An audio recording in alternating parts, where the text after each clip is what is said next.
Skambėjimas tai net ne dainavimas. Tai tarsi meditacijos forma, praktika, sujungianti kūno pojūčius, emocijas ir balsą.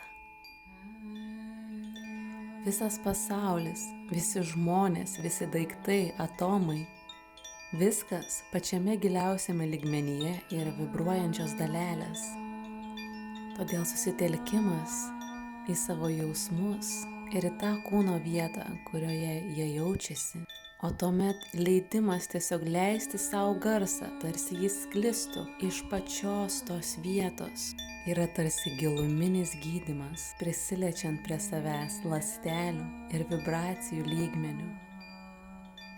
Kviečiu tave kartu patirti šiuos išlaisvinančius potyrius šio šeštadienio renginyje Gyvenimo vibracija.